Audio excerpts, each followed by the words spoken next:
No, I gotta tell you, Braden, I don't know what to expect here. I mean, you saw the condition we left him in after the fanfiction episode. It was not good. No. So we'll have to hope I can't blame him. Hope for the best. Here, I'm going to loudly knock on the door. Come in. Well, Katie, what's the good news and the bad news? Well, he did throw the warm nettle broth out the window. I don't really blame him. I just thought I would try that first. I did consider a Sister May treatment, but then we wouldn't be able to podcast. So I just gave him some willow bark tea, and I put some honey in it. Good. Oh, no. Not you. Not you. Get out of here. I can't do this again. I can't do this again. What if we tried the treatment from Sable Queen where we just plonk him over the head? I don't know. Okay, I'll get the clue by 4. Go! Wait, where am I? What am I doing Hey, here? it worked. Oh. Yeah, what do you know? Hashtag don't try this at home, kids. What's going on? What am I here for? Oh, We we're are doing doing- the second half of Act 2 of the video game. Oh, okay. Good thing I've already prepared for that. Good. Sweet. That's efficient. One of your returns to lucidity from the compared to our last episode. Maybe not mention that last episode. The last episode was part 1 of Act 2. Oh yeah, that's right. Yeah. No, sorry. Okay. If you haven't already figured this out, yes, I'm Pete. I'm Braden. I'm Matthias. And I'm Katie. I'm back. Welcome Hello. back. And we are covering part 2 of Act 2 of The Lost Legends of Redwall. So when we left off, we were discussing where were we in plot? The player character had just taken his fiance on a zip line. How Their romantic. poisoned, injured fiance on a zip line. And then they leave them there with Albert in this big fire that I'm sure won't attract attention. Fire never No. attracts attention.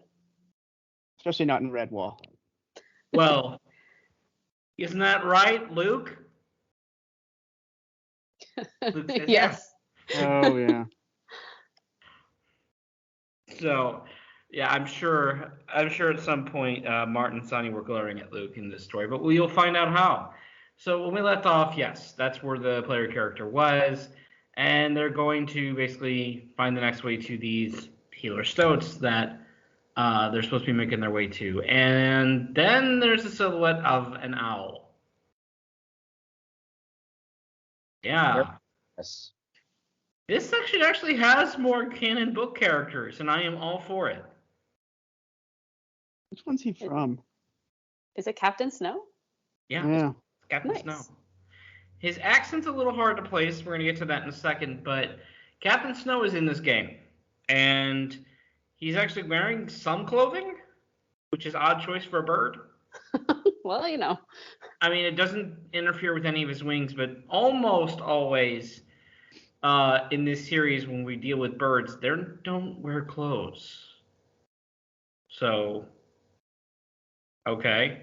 Try not to think about that too much. Yeah. His design's interesting. He's still a white snow owl. But he's wearing like what amounts to just basically the collar of a polo shirt. Yeah.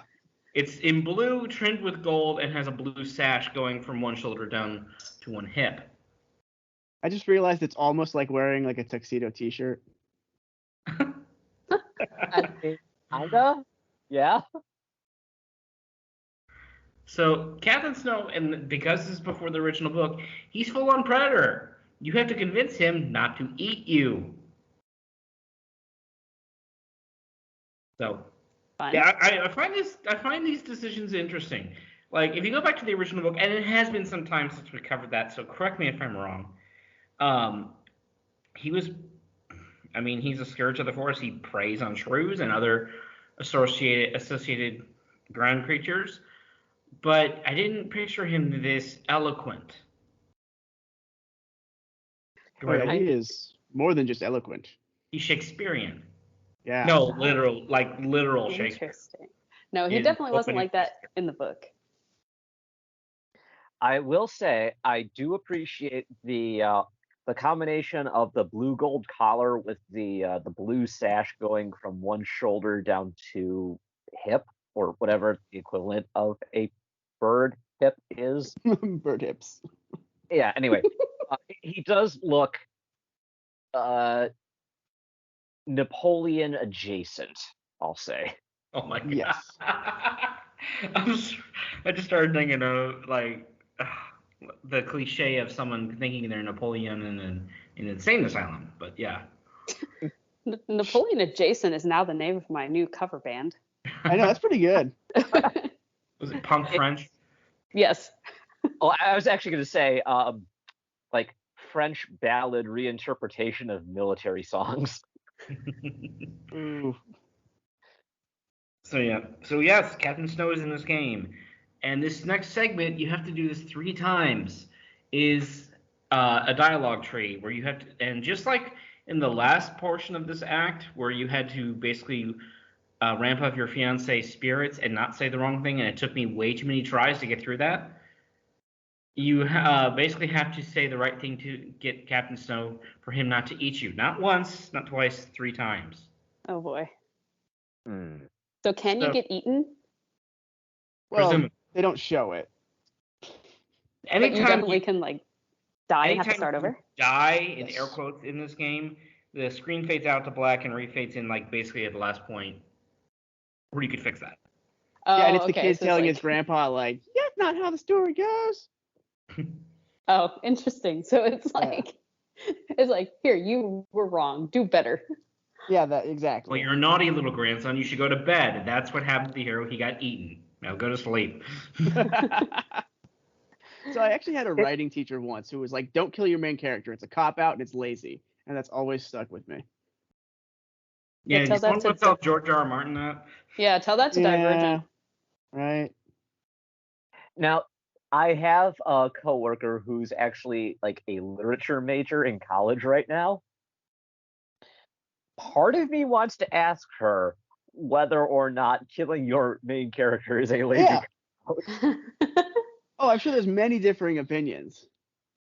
Yeah.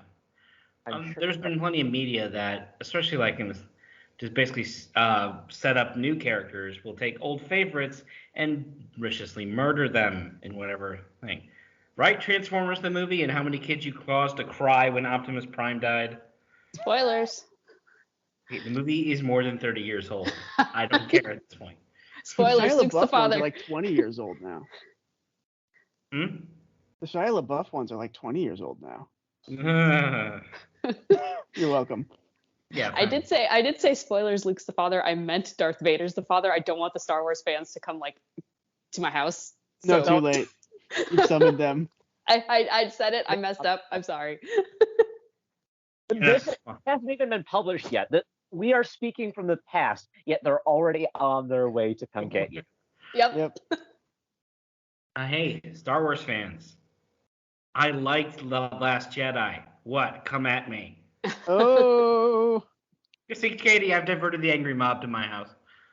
Thanks. Okay, my turn to be the heroic sacrifice.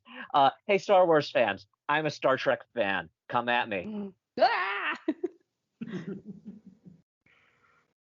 I thought Rogue One was only okay.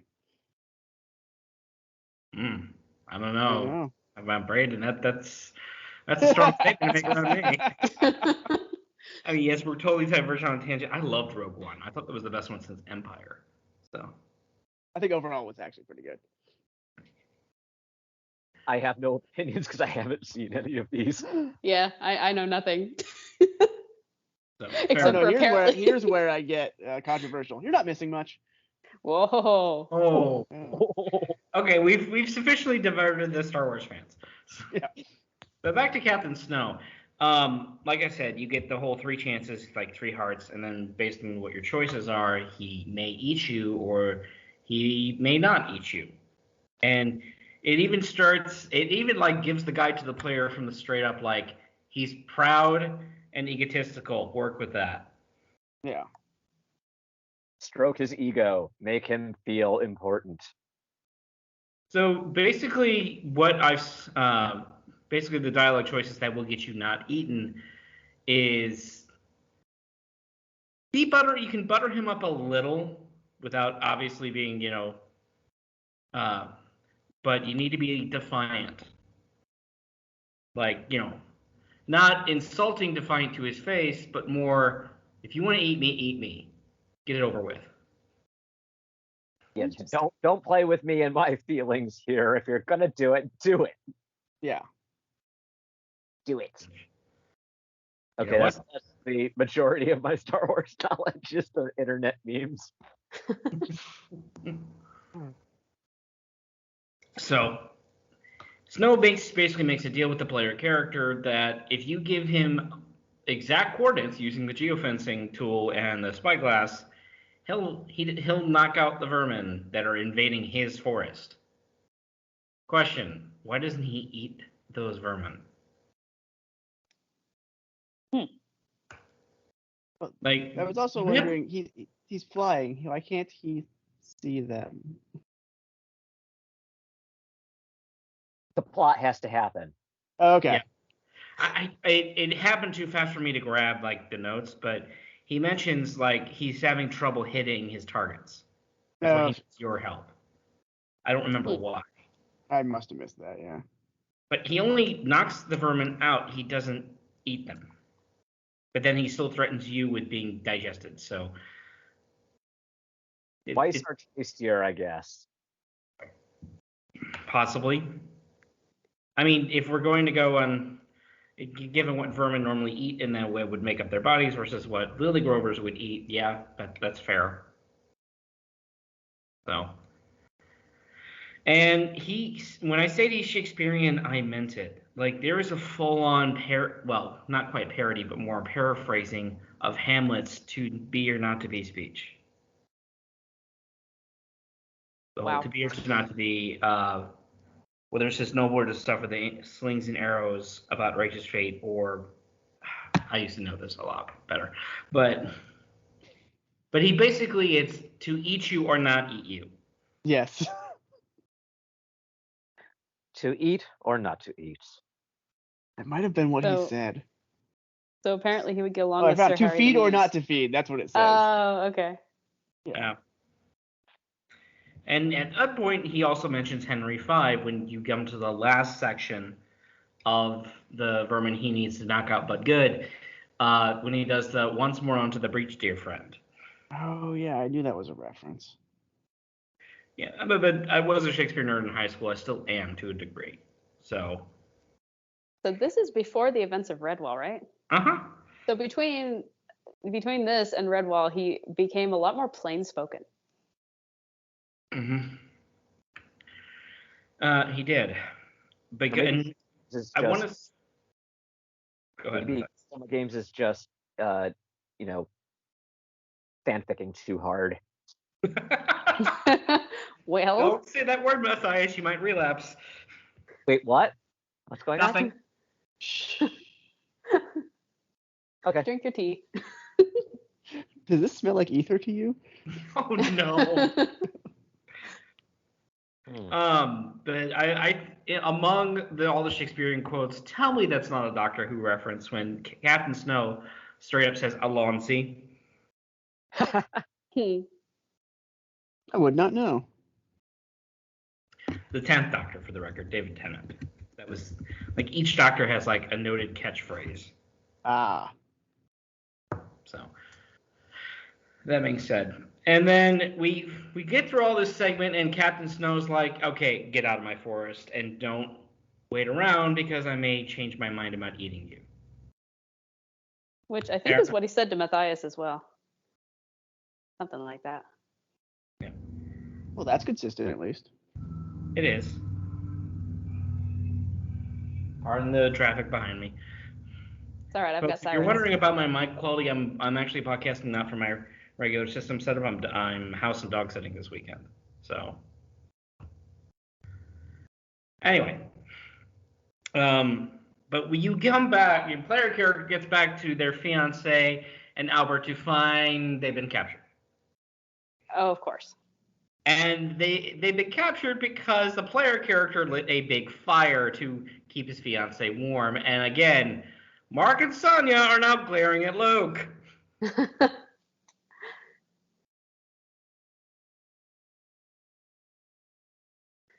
We also get a moment where, what's the other character with the player character? Is it shoot? It's a Scottish mouse. Jethro? No. It's another one of the scouts. Scottish accent. Fraby? Fraby, thank you. And he points out, well, look, see, there's tracks here. That proves that they were taken captured. And the player character's like, that means they're alive. No, it doesn't. Yeah. You hope they're alive. It's reasonable to assume they probably are, but can't predict how the vermin are going to act here. Yeah, you're depending on vermin being rational. No. Well, it's like that part in Two Towers. It's like, and then this happened over here, and they escaped over here. So, I have no idea what you're talking about. Oh no. Oh. No, I should have expected. I'm sorry. I know you're sorry, Matthias isn't. No, I am not. I shouldn't have started it. No, it's fine. We move on to actually what I didn't know that we were going to get in this segment, but I'm really glad we did. So, rewind to our last episode. We're told two things. One, that there's another settlement in Mosslower besides Lily Grove and the Major 2 called Camp Silver Sands. And then also, we know Brock Hall is up and running just under an Otterholt's control. We get to see Camp Silver Sands, the mole mine. So It sounds like a resort. Does Kinda, yeah. We see this mole mine, which is not in operation in the winter months for obvious reasons, called Camp Silver Sands, and it's become the forward staging base for the vermin. So before we get into the whole vermin taking over this mine bit, what are the moles mining for? That's a good question. Treasure. We get into that. There's one thing I wanted to add about the Captain Snow section. Yeah. There are like crows calling in the background that I found very atmospheric, and it was just an absolute perfect little bit of like world building. It made it feel spooky without it being scary. Just you're waiting for something to happen. I mean, it is the middle of the night in winter in a forest. Mm-hmm. So, yeah. So back to Camp Silver Sands. Like I said, what are they mining for? Now, again, this is we're adults looking at a middle schoolers era series, so we get to be as overly critical as we want. But at some point, we always have to admit it's not important. Why do I want to ask this question? Because I'm genuinely curious. We don't even know that the Mosslower Wood has a general economy, but there's limited things you would mine for in this world that would necessarily be needed, with one exception: metal ore. Yeah. Metal ore is something we don't know where it comes from in the book series proper yet. Salamandastron seems to have an inexhaustible supply of it to make weapons.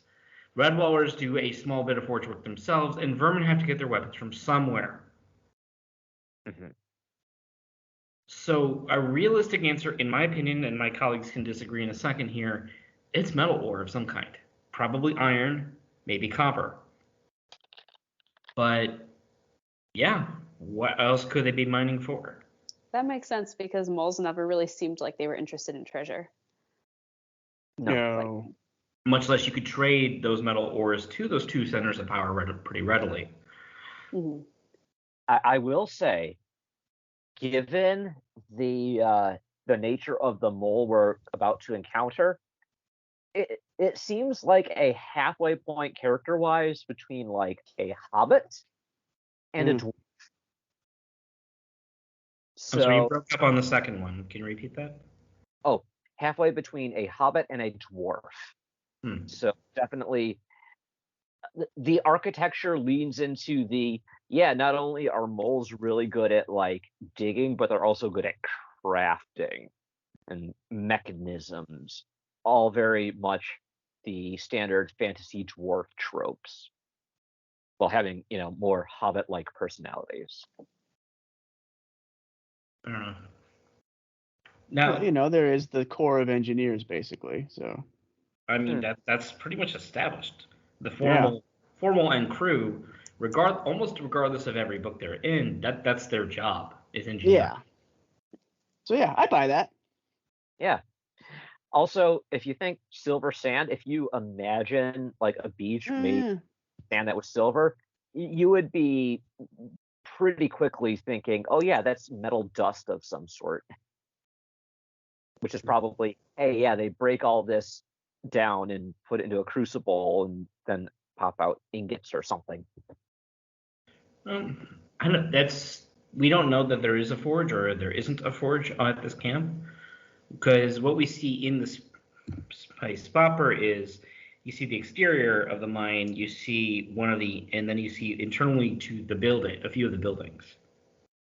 So There are boats too. we don't actually go into we almost don't go into the mines proper. There are segments you could argue that it is, but it certainly fills a hole that we really haven't even talked about on this show, and I would hope that we're pretty exhaustive on the logistics of this world. So now we could also say they're mining for something else. There could be other metal ores that aren't as useful, but certainly would be something they dig up, say gold and silver. Mm-hmm. Again, those have to come from somewhere, and they're obviously in the books. Mm-hmm. I mean, one could potentially make the argument that this is partially at the behest of Salamandastron for them to be able to have the metal they need to do forge work. Yeah. So they're essentially the Lockheed Martin of Redwall. Lockheed Martin the Warrior? Yes. Oh boy. I couldn't have done that if I tried. Thank you. Let's bring him up anyway, because he doesn't get his appearance fees, but he gets name drops in this segment, which is interesting from a cultural standpoint. That's what I was thinking. Like I could see, like, if you're a hare growing up, or even a Badger kid growing up at Salamander Shrine, you're gonna learn Martin will come up in your history lessons, to be certain. Yeah. It's not gonna be a major figure. You're at Salamander Shrine, but he's important enough to mention. If you're at Redwall, of course, there's this freaking tapestry. Oh, good, it's stolen again. Never mind. Cool, yeah, their major founding figure would be mentioned. Outside of those two centers of power, I'm not sure the name Martin would be that widespread, but no less than at least two times that I counted, the player character mentions Martin. In sort of like a Jesus-y way, where they're like, "Thank Martin, we got through that." See, that never happened in Redwall dialogue. No. Or put the fear of Martin into was another one when you're working with Captain Snow. Oh, yeah. I mean, sometimes they do say like little prayers to him. Like I think Madame Mayo, when his father was like in combat with a Weirad or something, he was like, "Martin, keep him safe." Mm-hmm. Yeah. I'm out of long distance credits, kid. He's on his own.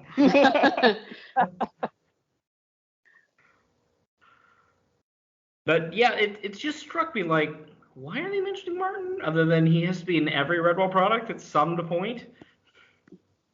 Merchandising. Yep, he's even in Lord Brocktree before he was even born. Sort of. Yeah, there's that vision.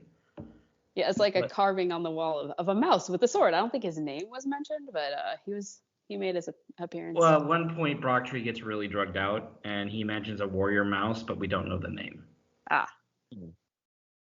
So we can infer. It's basically Stanley making a cameo in the MCU. Yeah. Mm. So, all that to say, going back to Camp Silver Sands, your job is to rescue a few of the other captured Lily Grovers, aside from your fiancé, Albert, who was their escort. And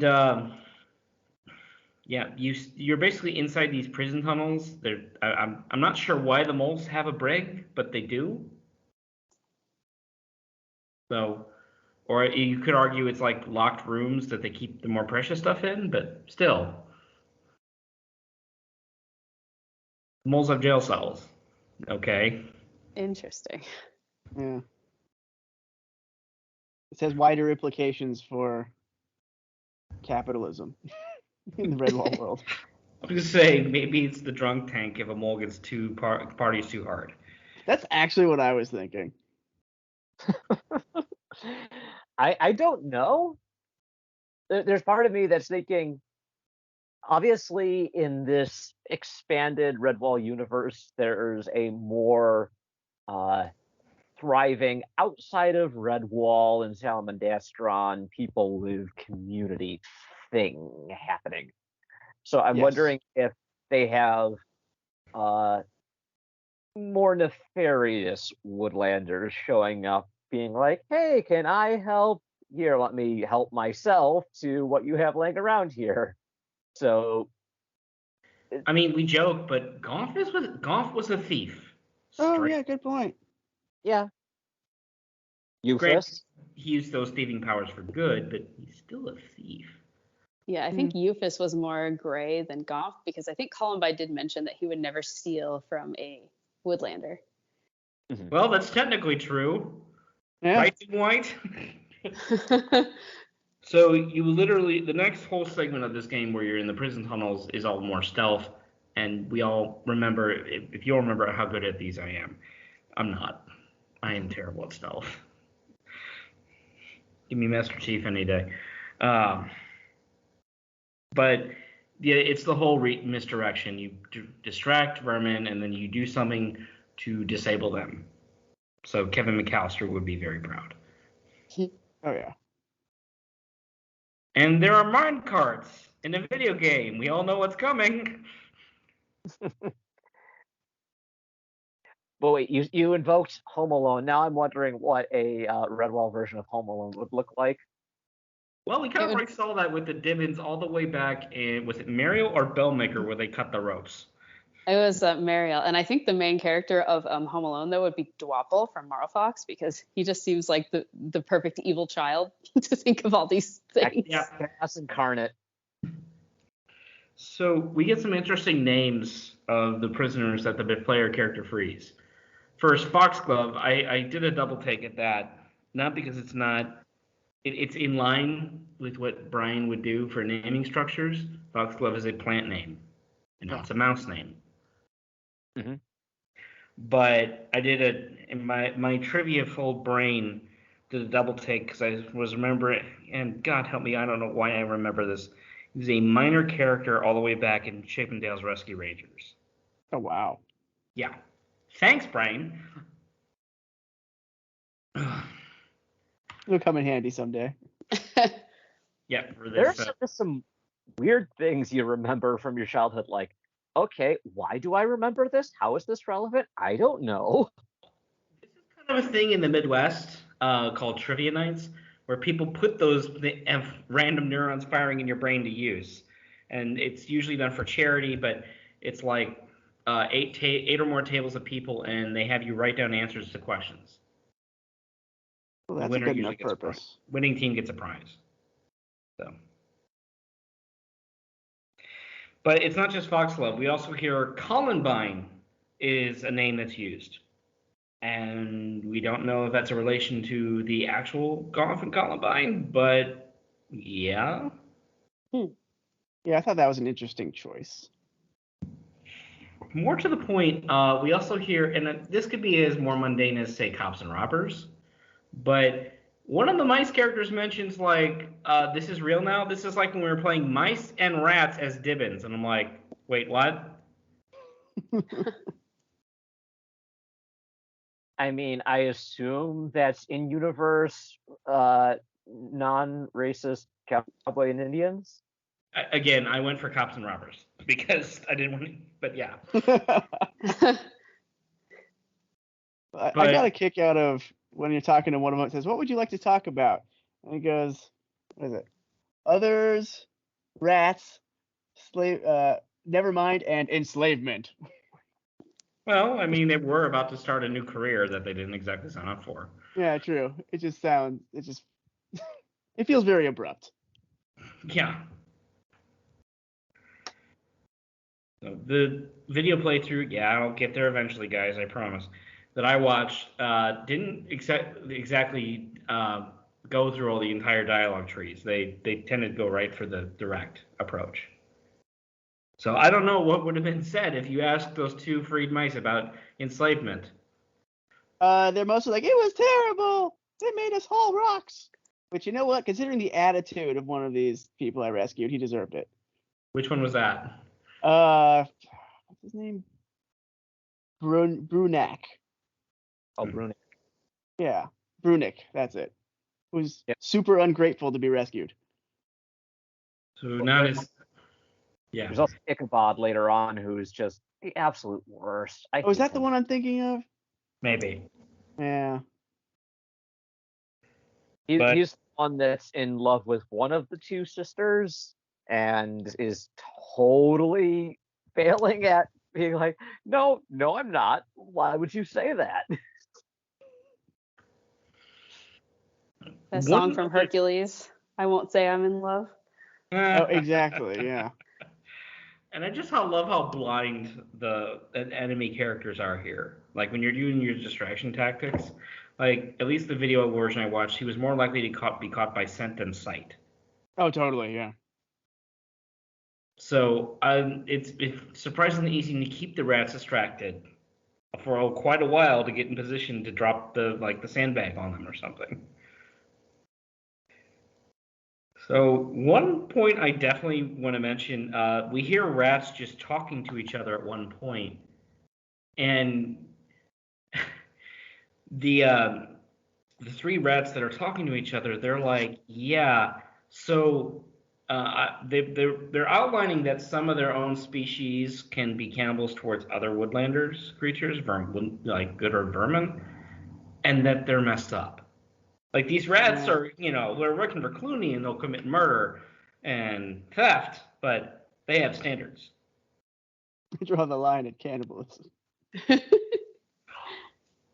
mean, don't get me wrong. I'm glad that that's their opinion they're taking on this issue, but I'm just like, oh, you're bringing that up. Okay.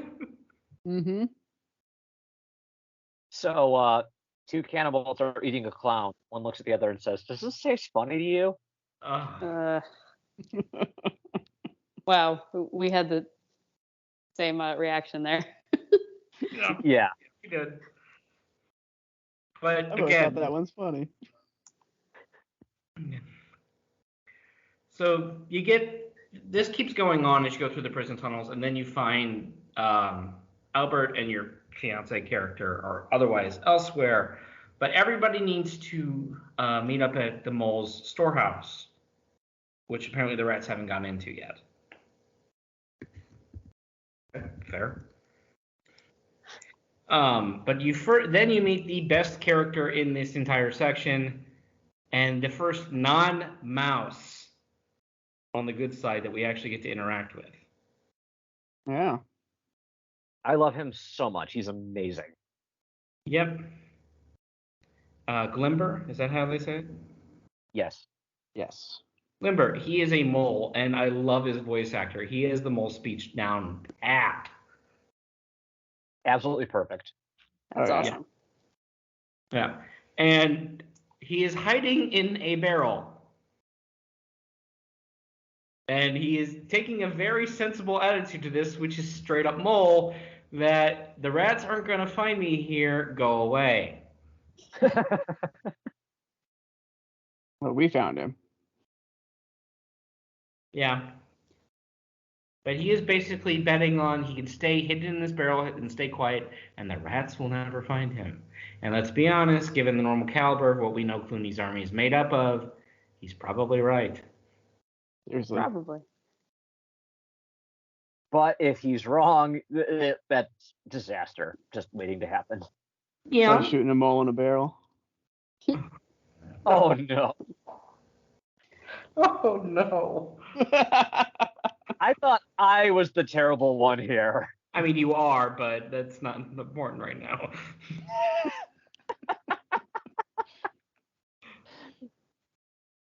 So, moving right along.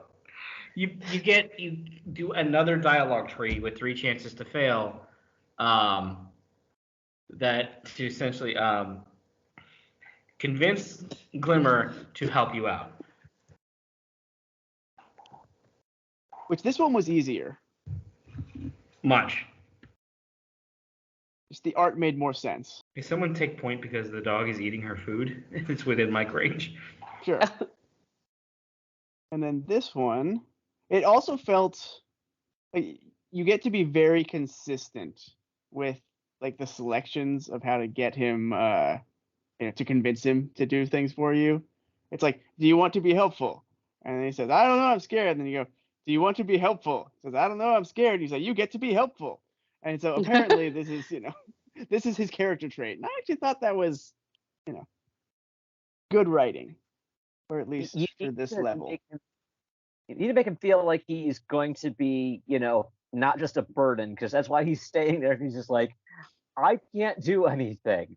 If I stay here, nothing will happen because I can't do anything. I have no confidence. It's like, oh, you poor little mole dumpling, you are fine.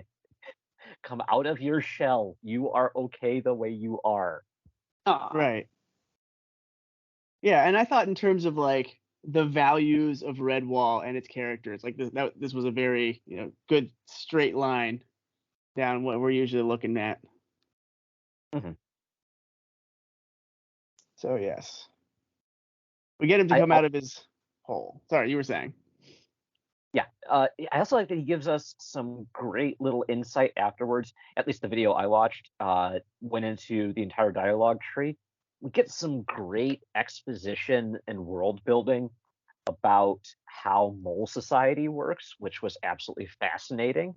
I think you would appreciate this, especially Katie. They talk about the mole concept of digabout. Digabout is where when a mole is no longer a Dibbin, they go off on their own for a year to figure out who they are and what they want to do with their lives. Oh, nice. So it's just the very embodiment of, okay, moles are industrious, but how do they discover what they're good at? They go off to mole college. Yeah. Unless they need to take a mole gap year.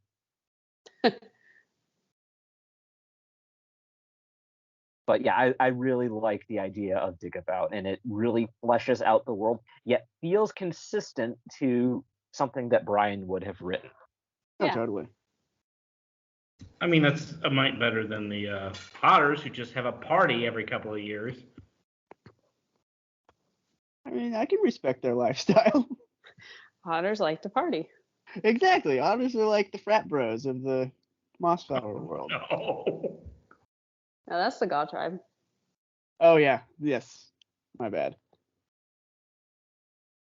But yeah, I really enjoy Glimmer, not Glimmer. They kind of do slur that together eventually. It starts sounding more like Glimmer. So you work in tandem with him because he's able to dig through dirt holes that you can't and create paths. So, but at one point, the player character has to convince him to get into the minecart, and the player character has never seen Indiana Jones and the Temple of Doom or played any Donkey Kong Country game ever. I will say one other bit of dialogue that ended up in Glimmer's dialogue tree was referencing how various moles, even though they don't always fit in with what moles normally do, still find their place in the world, and references Soilbur, which you will recall is Egbert the Scholar's real name. Ah, nice. I do nice not Easter recall. Wow. Nice Easter egg. Yeah, I was like, wait a minute. Went and looked that up, and it's like, oh yeah, that is absolutely what I thought it was. That's impressive. Yeah, Yeah, it That's is. really cool. I mean, as much as some things are weird, it seems like they did a good job of actually looking at the canon. Oh, sure. The source material and Yes. appropriately adapting it. Well, you don't make a Redwall game unless you've read and liked the books a lot. You can make a Redwall cartoon occasionally with that, right, Wild Ivy? Myrtle! Oh, Matthias. I am not good at that as other people are. So, yes, you do have to get in the mine cart at one point. And the first time you do it, it's just a short little bit. You send Glimmer down and he gets out, like maybe 20 feet down the track, and you climb across a track over a short ravine. So, because he's afraid of heights. Fine. You do get the opportunity to kill him, and I appreciate that. If you don't switch the track, Yeah. Like, it actually lets you do it. oh, dark side points for you. That's how I play games. Oh, that's fair. What I do want to do is that there is a mild curse, at least in the walkthrough I watched, that made me stop and like, wait, what? At one point, and Glimmer is, he's still working on this whole courage thing, and especially about getting in the minecart, and the player character puts out a mild curse, Badger waffles. I'm like, okay, one, we've never seen waffles in this franchise, and two, are badgers that bad at cooking? That's a mild curse? Yeah, that's kind of rude. I don't know. I'm on the one hand, it's like I would like to give badgers the benefit of the doubt with their cooking. I mean, we remember Sunflash really had a passion for cooking and farming. Orlando the Axe did too. Yeah. I mean, On he's the a other single dad hand, raising a daughter, he'd have to. Yeah. yeah, fair. On the other hand, though, this is the time of Redwall where the only badger that we run into is Constance, and we have no idea what she's like in the kitchen. Yeah. I mean, and we never find out like if there isn't even a badger lord in residence during the time of the original book.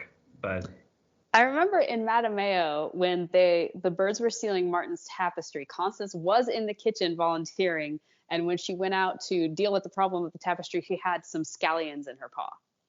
I don't know what that says about her cooking ability, but I mean, she was doing something with scallions. Arts and crafts. so you do eventually go on a longer minecart race, which I don't think there's any player control over here. It's just more of a small cutscene, right? Yeah. Okay. Yeah. So, and it's the two of them, and Jane stopped this crazy thing because this minecart has a mind of its own. Eventually, your character and Glimmer has the wherewithal to jump out of the minecart before it careens off a cliff. But either the audio video was not working properly in the walkthrough I was watching, or Liam is still still coming down from the adrenaline rush because he's still yelling even after he's ditched the cart and is on the ground. Mm-hmm. At this point, you walk up to the portion of Silver Sands, and hey, Albert. Hey, great to see you're okay, and you got captured. Sorry, my bad. Hey, where's my fiance? Oh, they're over there, being interrogated by a cameo. Okay, thanks. He also goes, "Is she getting better? Like, how are her wounds? Like, how would I know? I'm over here." I mean, again, for those of you who don't remember, when we left off, your fiance was suffering from a poisoned wound. So, not getting better is probably status quo at this point. Yeah. Yes.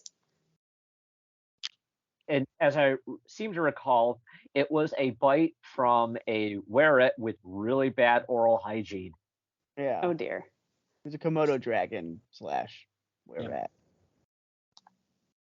But yes, by the way, the cameo is interrogating your fiance, doing a very poor job of it because we get to overhear their conversation.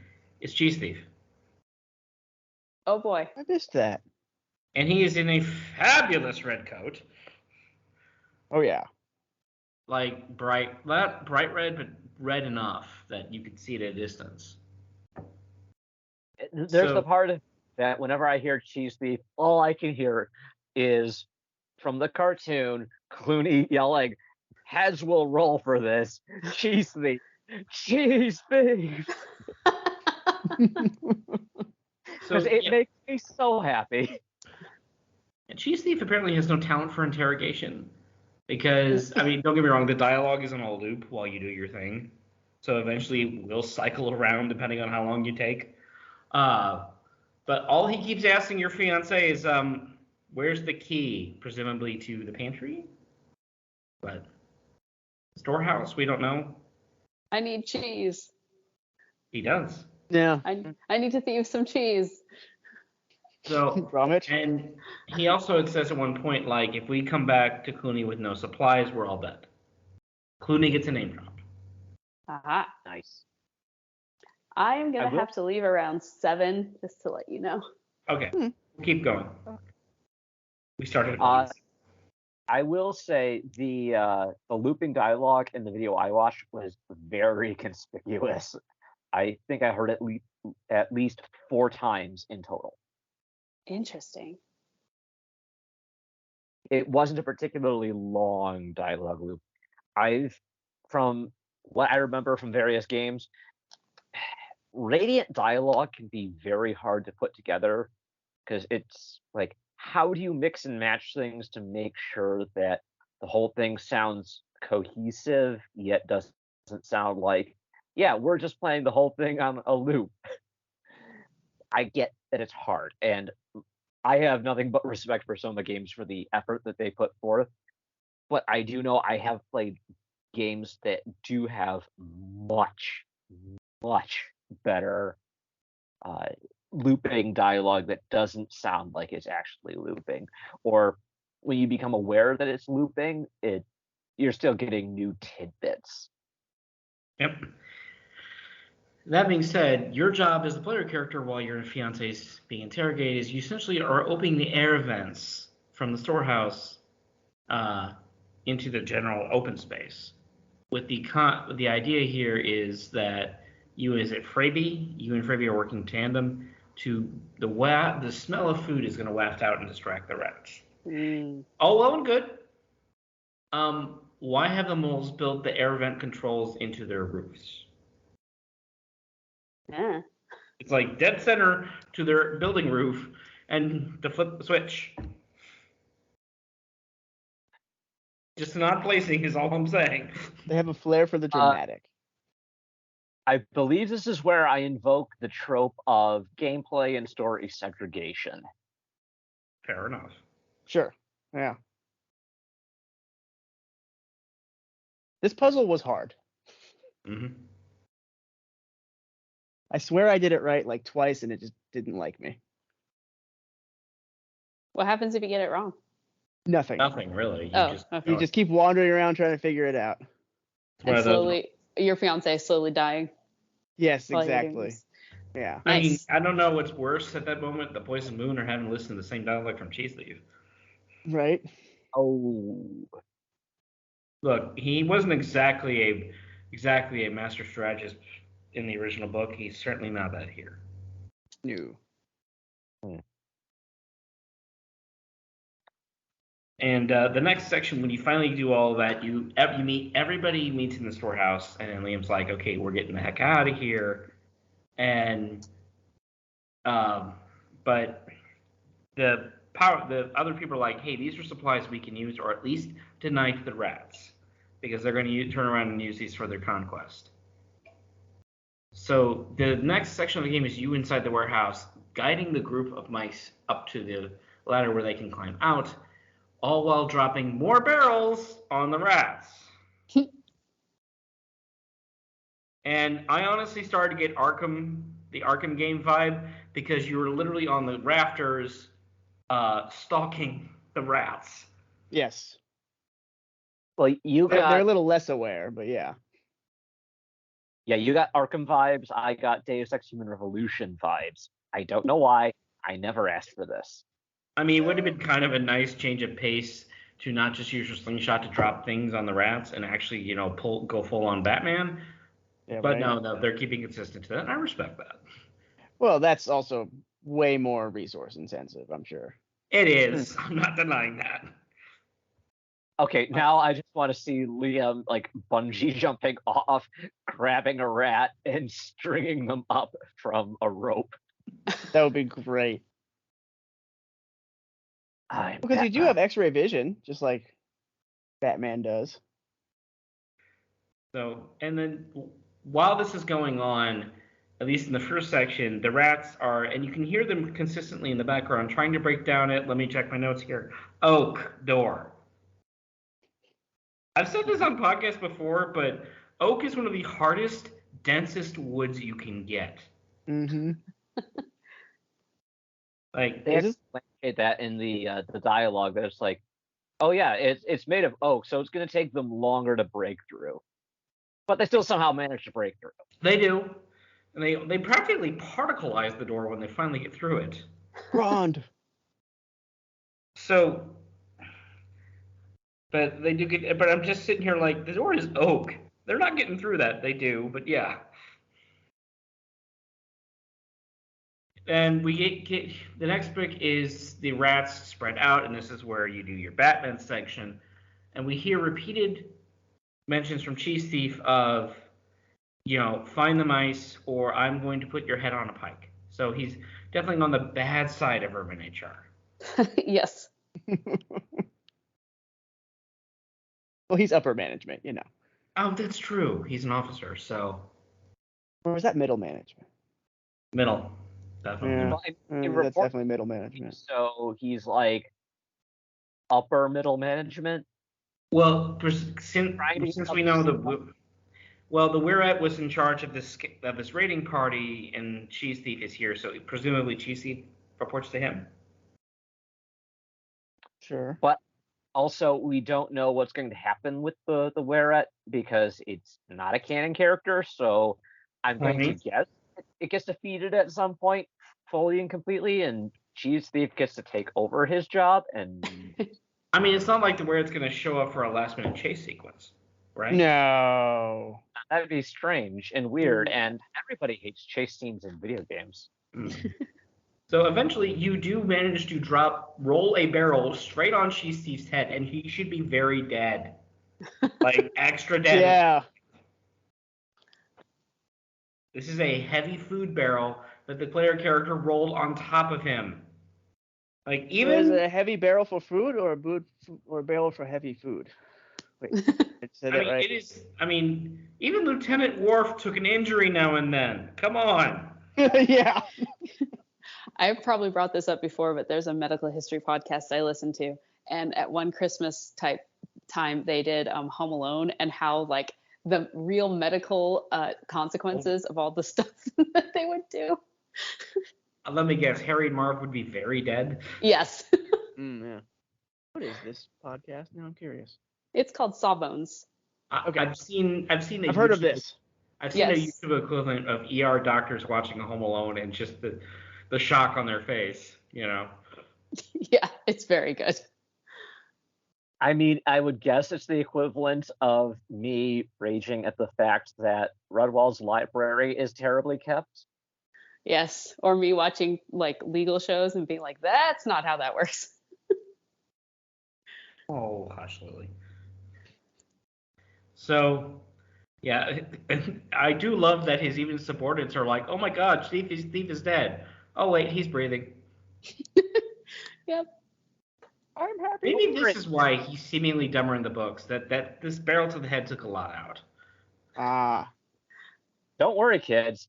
Even though he took an injury that should have killed him, the very fact that we said he's still alive means that he's okay. Exactly. Or to quote the George of the Jungle Brendan Fraser movie, "No one dies in this. They just get really big boo-boos." There you go. I haven't thought about that movie in 20 years. Yeah. So that just leaves when you finish all this, you get everybody up, and yeah, if my joke wasn't already clear, there's another chase sequence to end Act 2. Mm-hmm. Well, Because we can't finish this without the we're at. Scum Snout. So it's. By the way, we have to have mentioned like the art in these cutscenes, right? I think it's pretty good. Oh God, yes. Yeah. Mhm. You know, these are just based on my experience with children's picture books. This is definitely on the higher end of, a lot of effort went into these pictures. Because Oh yeah. I have picture books that literally can get away with artwork that looks like somebody sketched it, or, you know, it looks like some rough brushwork you would do before making a painting, but somebody decided, yeah, black and white, that looks artsy enough, that'll do. Yeah. I don't What are mean to they- ban any book that does art in that style, but when I've seen something that's like just fully beautifully illustrated, but all this gorgeous, no outlines and anything, the colors just bleed together beautifully. It's like, I like this so much better. So, Katie, I know you have to leave in a moment. So I just want to touch on the very last point in the game, since get your 2 cents. But you, of course, you beat the chase sequence, and you take your fiance to the Stoats, who and we end Act 2 with the Stoats basically open the door and like, who says we're going to help you? They have you surrounded. no. What's interesting, if you go all the way back to our interview with some of the game's producers, like they mentioned these characters. These are grays that they may help you, they may not. We don't know what they'll do in Act 3, but Mwahaha. yeah, they finally show up. And your character has a MacGuffin to prove to them, like, hey, we're friends. That he doesn't actually pull out before the end of the Act 2. Well, Right. I mean, we have to have something to end on to build up tension for our cliffhanger ending. resolve not all the wrong. cliffhangers, please. Mm-hmm. I get that reference. Yay! I was hoping somebody would. You're going to have to explain it to me, unfortunately. Yeah, It's me a- too. I don't know. It's a strong bad email. The Oh, one Oh. with the cliffhangers. Yeah, with Hamsar and the King of Town dangling over a cliff. Yes. I was not expecting that. That makes me very happy. Thank you. I'm glad. And on that note, I have to go now. Okay. Bye. Bye. Finish your tea, Matthias. What tea? Oh, wait, this tea? How'd this get here? I gotta go now. Bye. Yep. You have for no reason. We'll explain it to you later, Matthias, off air, in a padded room. Okay. Sounds weird. No, they're So- cool now. So yes. So the chase sequence, what they were at, is pretty much what the other one was, except it's a little different. But how hard did you find this, Braden? Not very actually. I found the timing of some of the stuff to be a little off, just because you have like a little too much momentum. But well, I also got a weird glitch at the very last part where he's coming from in front of you, right at you, which I was like, this is impossible. And it was until I had to reload it. Yeah, that's true. Again, this reminds me actually of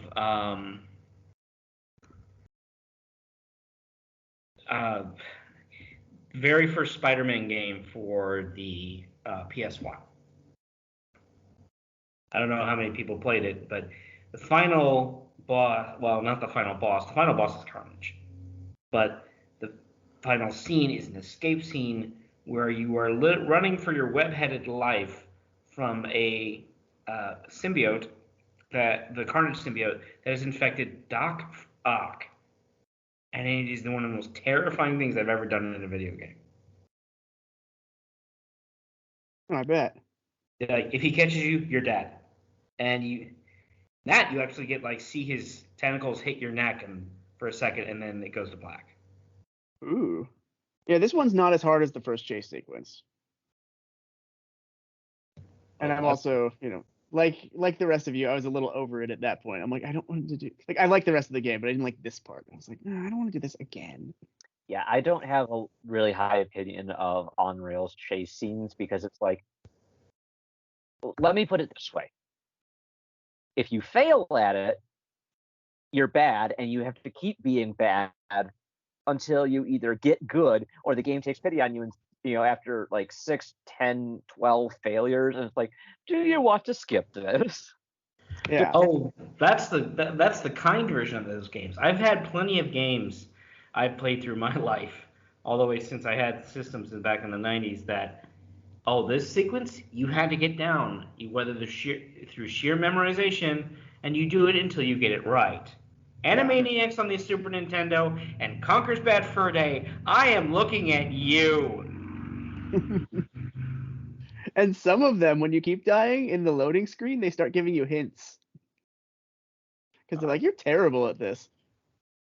But it's like general game hints. They're like, you suck at this. You must be especially bad at video games. Oh, to be fair, I think my favorite version of that was the Deadpool game.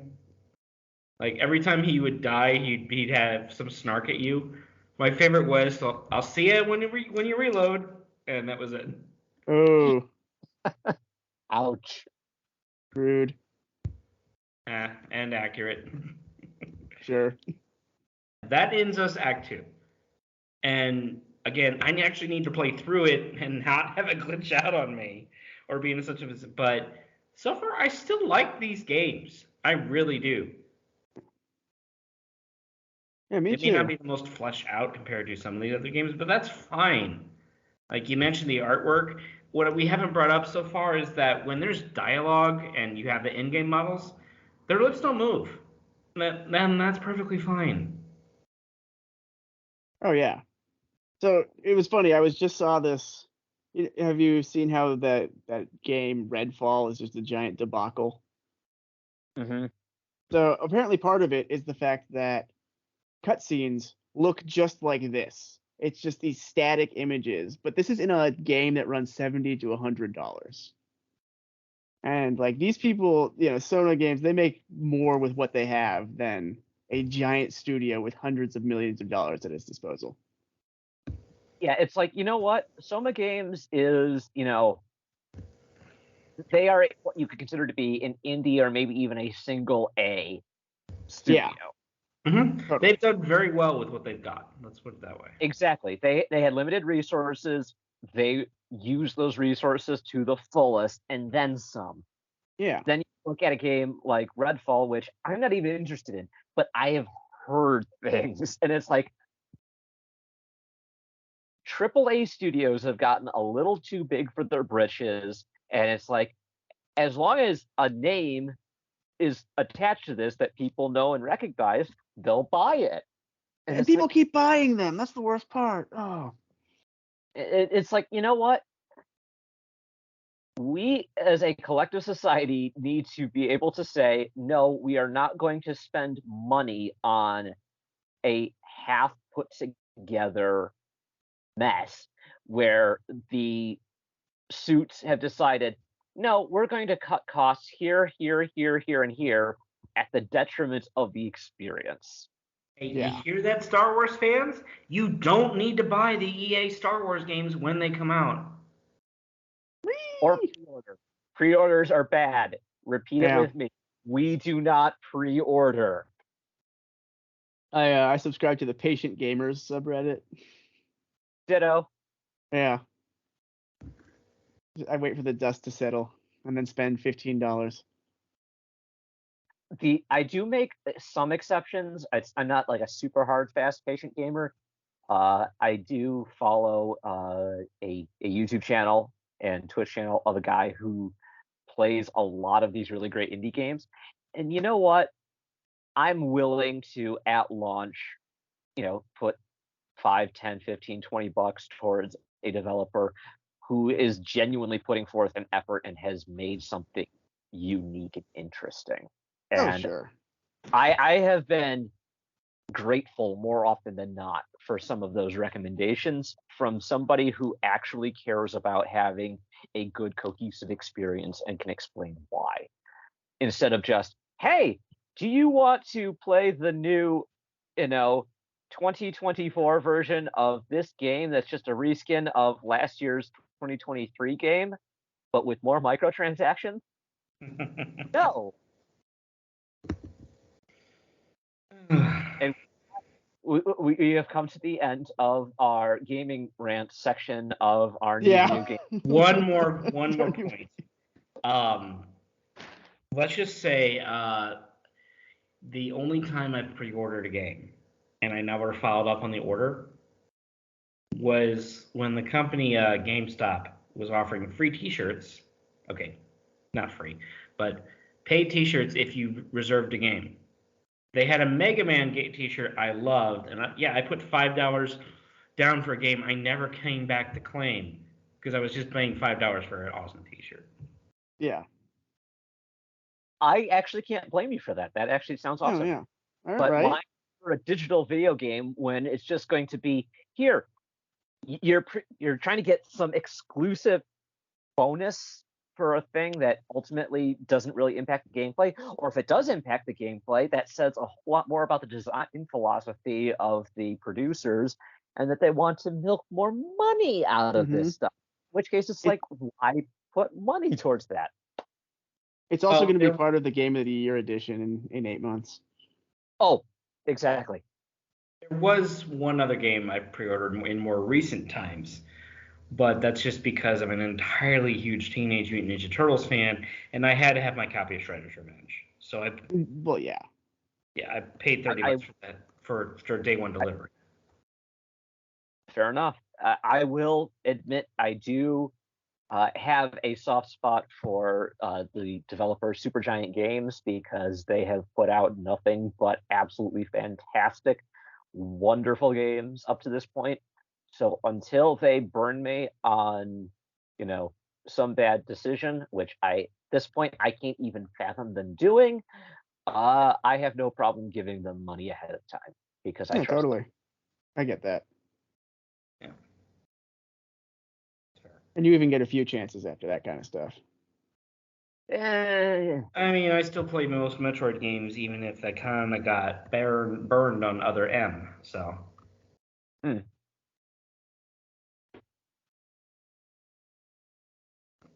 Hell, I still play the new Zelda, even though Phantom Hourglass really made me mad. Like, genuinely angry. Anyway, this has been Recorder in the Living Room. Yeah. Speaking of Star Trek. We're off air, and I can tell you about my current Star Trek opinions, but yeah. I would do terrible things to get my hands on a holodeck. I would love for a holodeck experience. I agree with the general opinion that if we had holodecks, society would collapse. You're probably right, but we'd enjoy it. If we had the technology for a holodeck, it means we've effectively created not only replication technology, but also force fields, which tells me that we've also solved energy problems. So it's not that. That's not the problem. It's society would literally grind to a halt because no one would want to leave the holodeck. It would all be Barclay. Yeah. Touche. Well, that's a lot more polite than the crack.com version back when they were, quality. Yeah, come at me, any fans of there. Where they pointed out that if someone interrupted your chess match with Darth Vader while Scarlett Johansson brought you dinner, you would break their neck. And I'm leaving out a lot of curse words in that statement that they have. Of course. Yeah. But back to this game. Overall, I'm looking forward to part 3. Me too. Me 3. But we're not doing part 3 next. Oh no. We're back in the kitchens. And it's going to be far less traumatic to Matthias than our last episode. Wait, what? Nothing. You're fine. Oh, okay. So, time to warm up those kitchens. Pull out the official Redwall cookbook or ones adjacent, and we'll see what we get from that. Now, I just checked our iTunes. We do not have any new ratings or reviews, and we would love some if someone would like to give us. But, as always, you can find us on the internet at recorderonthewall.com. Our primary contact email is rotwpod@gmail.com, as well as that is our Twitter at rotwpod. And we are back on Redwall's Are You Lelia forum on Reddit. I am still trying to get back into the Redwall forums. I'm having login problems, so I'm trying to communicate with the staff about that. It could be all the Chrome extensions I've got installed. So, did I miss anything?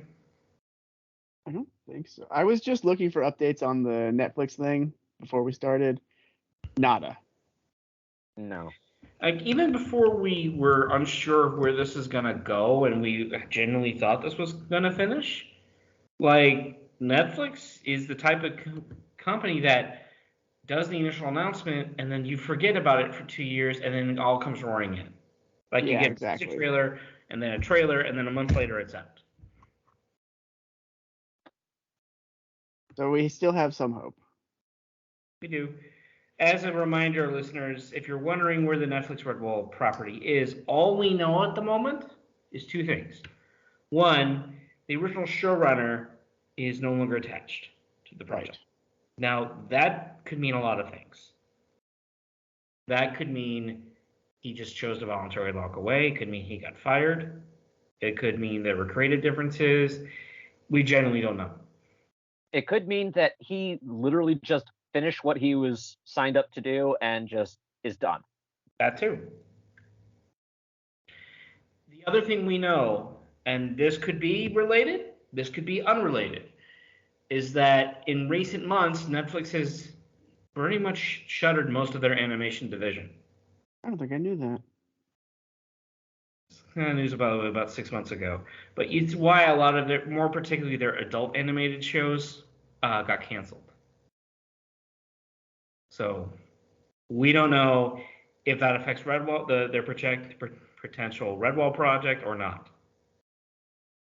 I mean, given the amount of shenanigans that the C-level employees seem to be pulling with the company as a whole, I'm not holding my breath at this point. Yeah. The worst possible scenario, folks, is that Netflix has canceled the project. Yeah. Great, folks, I'm going to be honest with you. If you're waiting on this, you have to be ready for that. And we may never know where it stands. However, as kind of licensing goes, if they've chosen to cancel the project, or even if it stays in development hell, there will be a finite point where they no longer have the license. The problem is that could be years. Yeah, we don't know how long they are just licensing for the series for. Like, right. When initially acquired the rights, did they say, oh yeah, we'll have this for 5 years and then we'll renegotiate?